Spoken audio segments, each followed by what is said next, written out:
اسلام ایک اجتماعیت پسند دین ہے.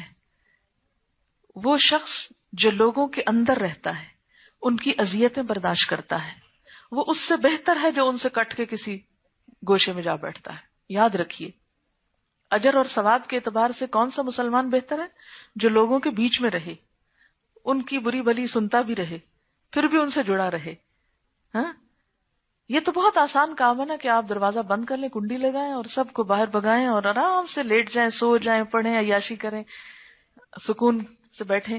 نہیں، آپ لوگوں کے کام آئیں، ان کی خدمت کریں، ان کو اچھا مشورہ دیں، ان کی مدد کریں، ان کے بیچ میں بیٹھیں، ہنسیں، کھیلیں، بولیں، مذاق کریں، کبھی ناراض بھی ہوں، ایک نارمل لائف گزاریں. مجھے سمجھ نہیں آتی کہ بعض اوقات ہم دین کا ایسا لبادہ اوڑھ لیتے ہیں کہ ہم ایک الگ سی مخلوق نظر آنے لگتے ہیں جس کا معاشرے کے اندر کوئی رول نہیں، اور ہر وقت چہرے پہ خاص قسم کی بے رونقی چھائی ہوئی اور ایک مسکینی اور چال بھی مریل، اور کیا ظاہر کر رہے ہیں جی ہم بڑے متقی پرہیزگار انسان ہیں. یہ کہاں کا تقویٰ ہے؟ حضرت عائشہ رضی اللہ تعالیٰ عنہا نے ایک دفعہ دیکھا ایک شخص کو بڑی مریل چال چل رہے تھے. پوچھا یہ کون ہے؟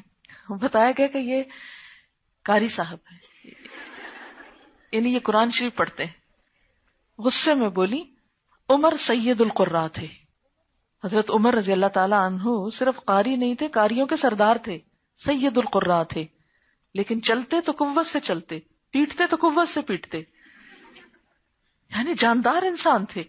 دین ہم کو مسکین بننا نہیں سکھاتا کہ ہم چپ چپ کر کے روتے رہیں اور مسکین بنے رہیں اور کڑتے رہیں اور غم کھاتے رہیں اور چہرے پہ ہوائیاں اڑیں اور زرد رنگ ہوں. کیوں؟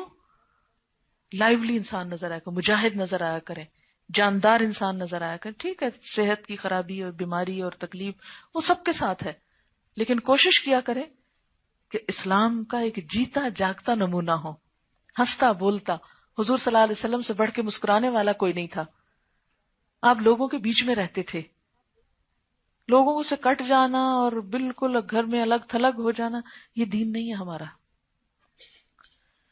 ذکر بھی کریں، فکر بھی کریں، لیکن لوگوں کی خدمت بھی کریں.